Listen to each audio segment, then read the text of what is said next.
Hello everyone, welcome to ಧ್ವನಿ home. ನಾನು ಧ್ವನಿ. ಎಲ್ಲರೂ ಹೇಗಿದ್ದೀರಾ? ಅಯ್ಯಪ್ಪ ಎಲ್ಲರೂ ಚೆನ್ನಾಗಿದ್ದೀರಾ ಅಂತ ಭಾವಿಸ್ತಾ ನಾವು ಅಷ್ಟೇ ಚೆನ್ನಾಗಿದ್ದೀವಿ. ಹಾಗೆ ಯಾರೆಲ್ಲ ನನ್ನ ಚಾನಲ್ ಹೊಸದಾಗಿ ನೋಡ್ತಾ ಇದ್ದೀರಾ ಪ್ಲೀಸ್ ಸಬ್ಸ್ಕ್ರೈಬ್ ಮಾಡ್ಕೊಳ್ಳಿ. ವಿಡಿಯೋ ಇಷ್ಟ ಆದರೆ ನೀವು ಶೇರ್ ಮಾಡಿ ಆಯಿತಾ, ಮತ್ತು ಲೈಕ್ ಮಾಡಿ ಮರೀದೆ.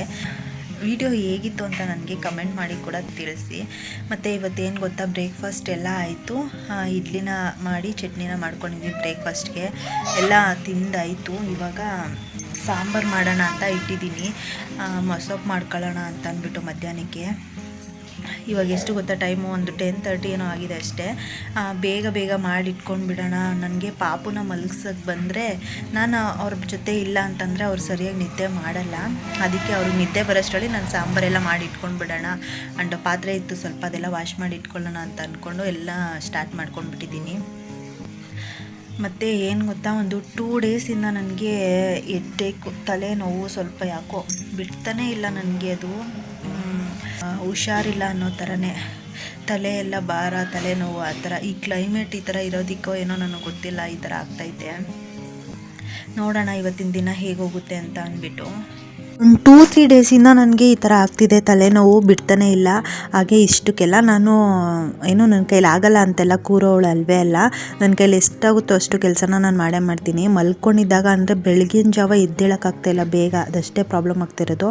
ಅದಕ್ಕೆ ತಿಂಡಿಗೆ ಇಡ್ಲಿ ಮಾಡಿ ಮತ್ತು ಚಟ್ನಿನ ಮಾಡಿದರು ಅಮ್ಮ. ಅದಾದಮೇಲೆ ಇನ್ನು ಇಲ್ದಿದ್ದ ಕೆಲಸ ಎಲ್ಲ ನಾನೇ ಮಾಡ್ಕೊತೀನಿ. ಟಿಫನ್ ಒಂದು ಅವ್ರು ಮಾಡಿದರು. ತಿಂಡಿ ಎಲ್ಲ ಮುಗಿಸ್ಕೊಂಡು ನಾನಿಲ್ಲಿ ಇವಾಗ ಸಬ್ಬಕ್ಕಿ ಸೊಪ್ಪು ಮತ್ತು ಸ್ವಲ್ಪ ಗಣಕೆ ಸೊಪ್ಪಿತ್ತು, ಅದನ್ನು ಹಾಕ್ಬಿಟ್ಟು ಮೊಸಪ್ಪನ್ನ ಮಾಡ್ತಾಯಿದ್ದೀನಿ. ಅದ್ರ ಜೊತೆಗೆ ಸೀಗಡಿನೂ ಕೂಡ ಹಾಕ್ಬಿಟ್ಟು ಮಾಡ್ಕೊತಿದ್ದೀವಿ. ಸಪ್ರೇಟು ಹಾಗೆ ಮಾಡ್ಕೊತಿದ್ದೀನಿ. ಅಂದರೆ ಅಭಿ ಸೀಗಡಿ ಹಾಕಿರೋದನ್ನ ತಿನ್ನಲ್ಲ ಅವರು, ಅದಕ್ಕೆ ಅವ್ರಿಗೆ ಬೇರೆ ಮತ್ತು ನಮಗೆ ಬೇರೆ ಮಾಡ್ಕೋಬೇಕು. ಇಲ್ಲಿ ನನ್ನ ಪಕ್ಕ ನನ್ನ ಮಗನೇ ಇದ್ದಾರೆ, ಅದಕ್ಕೆ ವಾಯ್ಸ್ ಓವರ್ ಕೊಡ್ಬೇಕಾದ್ರೆ ಅವ್ರದ್ದು ಸೌಂಡ್ ಕೇಳಿಸ್ತಾ ಇದೆ. ಇಲ್ಲಿ ನಾನು ಕುಕ್ಕರ್ಗೆ ಬೇಳೆ ಚೆನ್ನಾಗಿ ವಾಶ್ ಮಾಡಿಬಿಟ್ಟು ಬೇಳೆ ಮತ್ತು ಈರುಳ್ಳಿ, ಬೆಳ್ಳುಳ್ಳಿ, ನೀರು, ಸ್ವಲ್ಪ ಜೀರಿಗೆ ಹಾಕಿ ಚೆನ್ನಾಗಿ ಕುದಿಸ್ಕೊಂಡಿದ್ದೀನಿ. ಅದಾದಮೇಲೆ ಸಾಂಬಾರು ಪೌಡರ್ನ ಹಾಕ್ತಿದ್ದೀನಿ. ಏನು ಗೊತ್ತಾ, ನೀರು ಚೆನ್ನಾಗಿ ಕುದಿ ಬಂದಮೇಲೆ ಸಾಂಬಾರು ಪೌಡರ್ನ ಹಾಕಬೇಕು. ಇಲ್ಲ ಅಂತಂದರೆ ಚೆನ್ನಾಗಿ ಆಗೋದೇ ಇಲ್ಲ ಸಾಂಬಾರು. ಒಂಚೂರು ವೇರಿಯೇಷನ್ ಆದ್ರೂ ಅಭಿ ಕಂಡಿಡ್ದು ಬಿಡ್ತಾರೆ ಸಾಂಬಾರು. ಅದರಲ್ಲೂ ಮೊಸಪ್ಪು ಹತ್ರಲ್ಲೆಲ್ಲ ಚೇಂಜಸ್ ಆದರೆ ಹಂಗೆ ಏನಕ್ಕೆ ಅಂತಂದರೆ ಒಂದೊಂದ್ಸಲ ನೀರು ಕುದಿದೇ ಇದ್ರೂ ಸಾಂಬಾರು ಪೌಡ್ರ್ ಹಾಕಿ ಆ ಥರ ಎಲ್ಲ ಮಾಡೋಕ್ಕೆ ಹೋಗಬಾರ್ದು. ಆ ಥರ ಮಾಡಿಬಿಟ್ರೆ ಸಾಂಬಾರು ಟೇಸ್ಟು ಚೇಂಜ್ ಆಗಿಬಿಡುತ್ತೆ. ಇಲ್ಲಿ ಸಾಂಬಾರು ಪೌಡರ್ನ ಸ್ವಲ್ಪ ಹಾಕ್ಕೊಂಡು ನಾನು ಅದು ಚೆನ್ನಾಗಿ ಕುದಿ ಬಂದಮೇಲೆ ಸೊಪ್ಪನ್ನ ವಾಶ್ ಮಾಡಿಬಿಟ್ಟು ಸೇರಿಸ್ಕೊತಿದ್ದೀನಿ. ಸ್ವಲ್ಪ ಗಣಕೆ ಸೊಪ್ಪು ಮತ್ತು ಸಬ್ಬಕ್ಕಿ ಸೊಪ್ಪು ಎರಡೂ ಮಿಕ್ಸ್ ಮಾಡಿಬಿಟ್ಟು ಸೇರಿಸ್ಕೊತಾ ಇದ್ದೀನಿ. ಎರಡೂ ಇತ್ತು ನಮ್ಮ ಮನೇಲಿ. ಅದಕ್ಕೆ ಇವಾಗ ಕುಕ್ಕರ್ ಲಿಡ್ಡನ್ನು ಕ್ಲೋಸ್ ಮಾಡಿ ಒಂದು 2 ವಿಸಿಲ್ ಹಾಕಿಸ್ಕೊಳ್ಳೋಣ. ತುಂಬ ಟೇಸ್ಟಿಯಾಗಿ ಚೆನ್ನಾಗಾಗುತ್ತೆ ಸಾಂಬಾರು. ಮತ್ತು ಯಾರು ಬಾಣಂತಿಯರು ಇರ್ತಾರಲ್ವ, ಅವ್ರಿಗೆ ಈ ಥರ ಮೊಸಪ್ಪನ್ನ ಮಾಡಿಕೊಡಿ. ಅದರಲ್ಲೂ ಸೀಗಡಿ ಎಲ್ಲ ಹಾಕ್ಬಿಟ್ಟು ತುಂಬ ರುಚಿಯಾಗಿರುತ್ತೆ. ಮತ್ತು ಬ್ರೆಸ್ಟ್ ಮಿಲ್ಕು ಎಲ್ಲ ಜಾಸ್ತಿ ಆಗುತ್ತೆ. ಹಾಗೆ ಸ್ವಲ್ಪ ಪಾತ್ರೆಗಳು ಇತ್ತು, ಪಾತ್ರೆನೂ ವಾಶ್ ಮಾಡ್ಕೊತಿದ್ದೆ. ಇದು ಕುಕ್ಕರ್ ಕೂಗೋಷ್ಟರಲ್ಲಿ ಇಲ್ಲಿ 2 ವಿಸಿಲ್ ಆಗಿದೆ. ಇದು ಸ್ವಲ್ಪ ತಣ್ಣಗಾಗಲಿ ಅಂದ್ಬಿಟ್ಟು ಇಲ್ಲಿ ನೀರು ಸಪ್ರೇಟು ಹಾಗೆ ಸೊಪ್ಪು ಮತ್ತು ಬೇಳೆ ಇದನ್ನೆಲ್ಲ ಸಪ್ರೇಟ್ ಮಾಡಿ ಇಟ್ಕೊತಾ ಇದ್ದೀನಿ. ಆ್ಯಂಡ್ ಒಬ್ಬೊಬ್ಬರು ಸಾಂಬಾರು ಪೌಡರ್ನ ಹಾಕಲ್ಲ. ನಾನಿವಾಗ ಹಾಕಿರೋದು ಬೇಳೆ ಸಾಂಬಾರು ಪೌಡರು ಮನೆಯಲ್ಲೇ ಮಾಡಿರೋದು ಆಯಿತಾ. ಸಾಂಬಾರು ಪೌಡರ್ನ ಸ್ಕಿಪ್ ಮಾಡಿಬಿಟ್ಟು ಬರೀ ಹಸಿರು ಮೆಣಸಿಕಾಯಿನ ಹಾಕಿ ಮಾಡ್ತಾರೆ. ಸೀರಿಯಸ್ಲಿ ನಮ್ಗೆ ಆ ಥರ ಇಷ್ಟನೇ ಆಗಲ್ಲ. ಆ್ಯಂಡ್ ಕಲ್ಲರು ಅಷ್ಟೇ ತುಂಬ ಡಾರ್ಕ್ ಬಂದುಬಿಡುತ್ತೆ ಹಸಿರು ಮೆಣಸಿಕಾಯಿ ಹಾಕಿ ಮೊಸಪ್ಪು ಮಾಡಿದ್ರೆ, ತಿನ್ನೋದಕ್ಕೆ ಮನಸ್ಸಾಗಲ್ಲ. ಆ ಥರ ಒಮ್ಮೆ ಈ ಥರ ಸಾಂಬಾರು ಪೌಡರ್ನ ಹಾಕಿ ಮಾಡಿ, ತುಂಬ ಟೇಸ್ಟಿಯಾಗಿ ಚೆನ್ನಾಗಾಗುತ್ತೆ. ಇಲ್ಲಿ ಇವಾಗ ಅದು ತಣ್ಣಗಾದ್ಮೇಲೆ ನಾನು ಒಂದು ಮಿಕ್ಸರ್ ಜಾರ್ಗೆ ಹಾಕ್ಕೊಂಡು ಗ್ರೈಂಡ್ ಮಾಡ್ಕೊಂಡಿದ್ದೀನಿ. ಏನು ಗೊತ್ತಾ, ತುಂಬ ಪೇಸ್ಟಾಗಿ ಮಾಡ್ಕೋಬಾರ್ದು, ಸ್ವಲ್ಪ ತರಿಯಾಗಿ ಇರಬೇಕು, ಆ ಥರ ಮಾಡ್ಕೋಬೇಕು. ಇವಾಗ ಇಲ್ಲಿ ಮಾಡಿಕೊಂಡು ಎಲ್ಲನೂ ಮಿಕ್ಸ್ ಮಾಡ್ಕೊತಿದ್ದೀನಿ. ಇವಾಗ ಒಗ್ಗರಣೆಗೆ ಹಾಕೊಳ್ಳೋಣ ಅಂತ ಅಂದ್ಬಿಟ್ಟು ಇಟ್ಕೊತಿದ್ದೀನಿ. ಅಂದರೆ ಅಭಿ ತಿನ್ನಲ್ಲ ಅಲ್ವಾ ಸೀಗಡಿ ಹಾಕಿರೋದು, ಅದಕ್ಕೆ ಸೆಪ್ರೇಟ್ ಇದು ಅವ್ರಿಗೆ ಅಂತಲೇ ಬೇರೆ ಒಗ್ಗರಣೆ ಮಾಡ್ಕೊತಿದ್ದೀನಿ. ಒಂದು ಪಾತ್ರೆ ಇಟ್ಕೊಂಡು ಅದಕ್ಕೆ ಕುಕ್ಕಿಂಗ್ ಆಯಿಲ್ನ ಹಾಕ್ಕೊಂಡು ಈರುಳ್ಳಿ ಮತ್ತು ಬೆಳ್ಳುಳ್ಳಿನ ಹಾಕ್ಕೊಂಡು ಸ್ವಲ್ಪ ಫ್ರೈ ಮಾಡ್ಕೊಂಡಾದ್ಮೇಲೆ ಮೊಸಪ್ಪನ್ನ ಸೇರಿಸ್ಕೊತಿದ್ದೀನಿ. ಎಷ್ಟು ಬೇಕು ಅಷ್ಟು ಮೊಸಪ್ಪನ್ನ ಸೇರಿಸ್ಕೊಂಡು ರುಚಿಗೆ ತಕ್ಕಷ್ಟು ಉಪ್ಪನ್ನ ಹಾಕ್ಕೋಬೇಕು. ಹಾಕ್ಬಿಟ್ಟು ಸಾಂಬಾರ್ದು ಕನ್ಸಿಸ್ಟೆನ್ಸಿ ಎಲ್ಲ ಚೆಕ್ ಮಾಡಿಬಿಟ್ಟು ಒಂದು 7ರಿಂದ 8 ನಿಮಿಷ ಲೋ ಫ್ಲೇಮ್ ಮೇಲೆ ಕುದಿಸ್ಕೊಂಡ್ಬಿಟ್ರೆ ಮೊಸಪ್ಪು ಸಾಂಬಾರು ರೆಡಿ ಆಗಿಬಿಡುತ್ತೆ. ಅದು ಈಗ ಸೀಗಡಿ ಹಾಕ್ಬಿಟ್ಟು ಹೇಗೆ ಮಾಡ್ಕೊಳ್ಳೋದು ಅಂತ ಅದನ್ನು ಶೇರ್ ಮಾಡ್ಕೊತಿದ್ದೀನಿ. ಇಲ್ಲಿ ಸೀಗಡಿ ಇತ್ತಾ, ಅದನ್ನು ನಾನು ಕ್ಲೀನ್ ಮಾಡ್ಕೊತಿದ್ದೀನಿ. ಕ್ಲೀನ್ ಮಾಡ್ಕೋಬೇಕು ಸೀಗಡಿನ.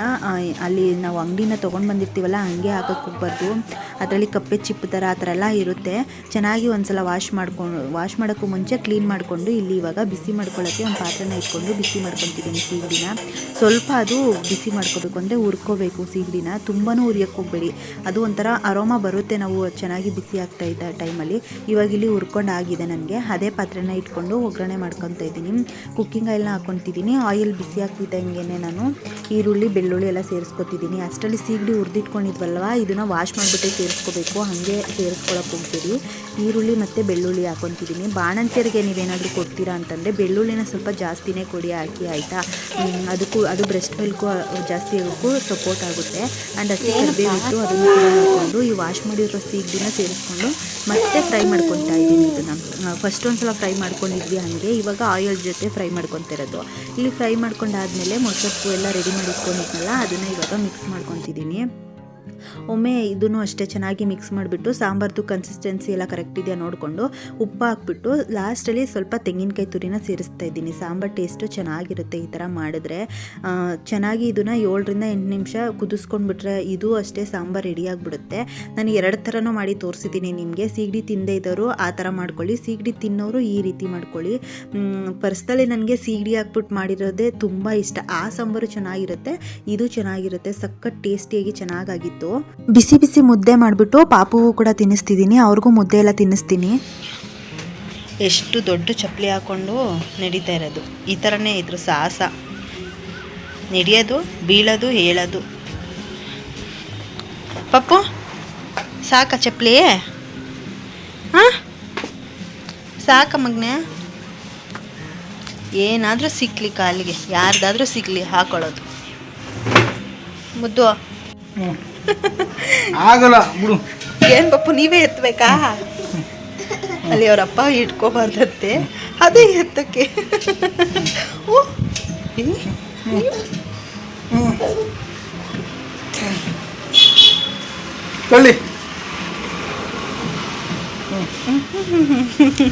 ಅಲ್ಲಾಡಿಸ್ತೈತಲ್ಲ, ಬಿಡ್ಬೇಕಂತೆ ನೀವು ಇಟ್ಕೋಬಾರ್ದಂತೆ. ಅಯ್ಯೋ, ಪಾಪುಗೆ ಊಟ ತಿನ್ನಿಸ್ತಾ ಹೊರಗಡೆನೇ ಇದ್ದೆ. ಅದೇ ಟೈಮ್ಗೆ ಸಿಲಿಂಡ್ರ್ ತೊಗೊಂಡು ಬಂದ್ರೆ ಅದು ನಾನೇ ಎತ್ತುತ್ತೀನಿ ಅಂತ ಆ ಥರ ಮಾಡ್ತಾಯಿತ್ತು. ನಾವು ಏನೇ ಮಾಡಿದ್ರು ಎಲ್ಲ ಅಬ್ಸರ್ವ್ ಮಾಡ್ತಾರೆ.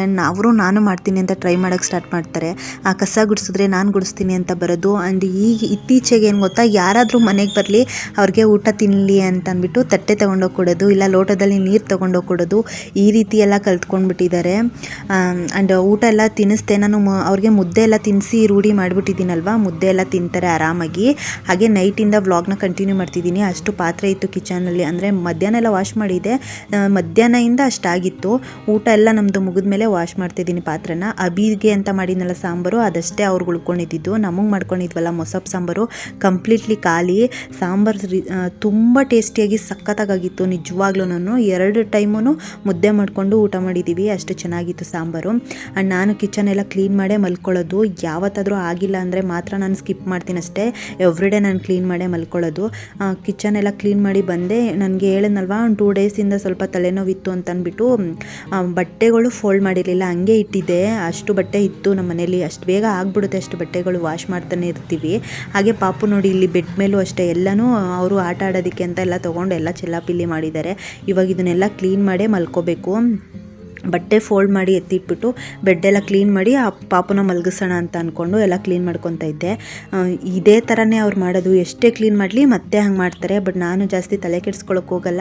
ಇವಾಗ ಆಟ ಆಡದೆ ಇನ್ಯಾವಾಗ ಆಟ ಆಡ್ತಾರಲ್ವ ಅವರು ಅಂತ ಅಂದ್ಕೊಂಡು ಅವರು ಆಟ ಆಡ್ಕೊಂಡಿರಲಿ ಅಂತಲೇ ಬಿಡ್ತೀನಿ. ಆ್ಯಂಡ್ ಇವಾಗ ಬಟ್ಟೆಗಳೆಲ್ಲ ಫೋಲ್ಡ್ ಮಾಡ್ತಾಯಿದ್ದೀನಿ. ಹಾಗೆ ಪಾಪುಗೆ ಅಂತ ಅಂದ್ಬಿಟ್ಟು ಟಾನಿಕ್ನ ಹಾಕೋಕ್ಕೆ ಹಾಕ್ತಾಯಿದ್ದೀನಿ. ನಾವು ಹುಷಾರಿರಲಿಲ್ಲ, ಆವಾಗೊಂದ್ಸಲ ಮಂಡ್ಯದಲ್ಲಿ ತೋರಿಸಿದ್ದೆ ನಾನು ಅವ್ರಿಗೆ. ಅಲ್ಲಿ ಕೊಟ್ಟಿದ್ರು ಇದನ್ನು ಡೈಲಿ ಹಾಕಬೇಕು ಅಂತ ಅಂದ್ಬಿಟ್ಟು. ಹಾಗೆ ಇದ್ರ ಜೊತೆ ಈ ಟಾನಿಕ್ಕು, ಇದು ಕ್ಯಾಲ್ಶಿಯಮ್ದು ಮತ್ತು ಇದು D3ದು, 2 ಹಾಕಿ ಸ್ಕಿಪ್ ಮಾಡಬೇಡಿ ಅಂತ ಅಂದ್ಬಿಟ್ಟು ಕೊಟ್ಟಿದ್ದಾರೆ. ಚೆನ್ನಾಗಿತ್ತಾ? ಚೆನ್ನಾಗಿತ್ತಾ ಮಗ್ನೆ? ಟಾನಿಕ್ ಚೆನ್ನಾಗಿತ್ತಾ ಅವ್ರಿಗೆ? ಇಲ್ಲಿ ನತ್ತಿ ಬಾಯಿ ಅಂತಾರಲ್ಲ, ಇದು ಇನ್ನೂ ಇರು ಮಗ್ನೆ, ಅಲ್ಲೇ ಕುಚ್ಚು. ಇದು ಇನ್ನೂ ಕ್ಲೋಸ್ ಆಗಿಲ್ಲ, ಸ್ವಲ್ಪ ಇದೆ. ಅದಕ್ಕೆ ತೋರಿಸಿದ್ದೆ ಹಾಸ್ಪಿಟಲ್ಗೆ ಒಂದ್ಸಲ. ಅವರು ಕೊಟ್ಟಿದ್ರು ಟಾನಿಕ್. ಅದನ್ನು ಬೇಡ, ಬಾಯಿಗೆ ಹಾಕ್ಕೋಬಾರ್ದು, ಸಾಕು. ನಾಳೆ ಕುಡಿಯೋರಂತೆ, ನಾಳೆ ಕೊಡ್ತೀನಿ, ಇವತ್ತು ಸಾಕಿದು. ಓಕೆ. ಫಸ್ಟು ತುಂಬ ಹಠ ಮಾಡ್ತಿದ್ರು, ಕುಡಿತಾನೆ ಇರಲಿಲ್ಲ. ಇವಾಗ ಇಷ್ಟ ಆಗಿಬಿಟ್ಟಿದೆ ಅದಕ್ಕೆ. ಇವಾಗ ಹಠ ಮಾಡಲ್ಲ, ಕುಡಿತಾರೆ. ಇಲ್ಲಿ ಹಾಯ್ ಮಾಡಿ, ಹಾಯ್ ನಮಸ್ತೆ ಮಾಡಿ.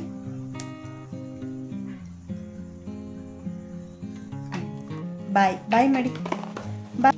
ರಾಮ ರಾಮ ರಾಮ ರಾಮ ಸೀತಾರಾಮ ರಾಮ ರಾಮ ಸೀತಾರಾಮ. ಆಯ್ತು ಜಾಣ ಅಲ್ವಾ. ಗುಡ್ ನೈಟ್ ಮಾಡಿ.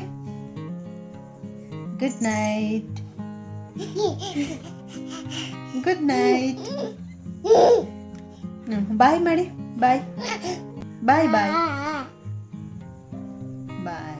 ಈ ಒಂದು ಪುಟ್ಟ ವ್ಲಾಗ್ನ ಇಲ್ಲಿಗೆ ಎಂಡ್ ಮಾಡ್ತೀನಿ. ನಮ್ಮ ಲೈಫ್ ಸ್ಟೈಲ್ ನಿಮ್ಗೆ ಏನಾರ ಇಷ್ಟ ಆದರೆ ಸಬ್ಸ್ಕ್ರೈಬ್ ಮಾಡ್ಕೊಳ್ಳಿ. ವಿಡಿಯೋ ಇಷ್ಟ ಆದರೆ ಲೈಕ್ ಮಾಡಿ.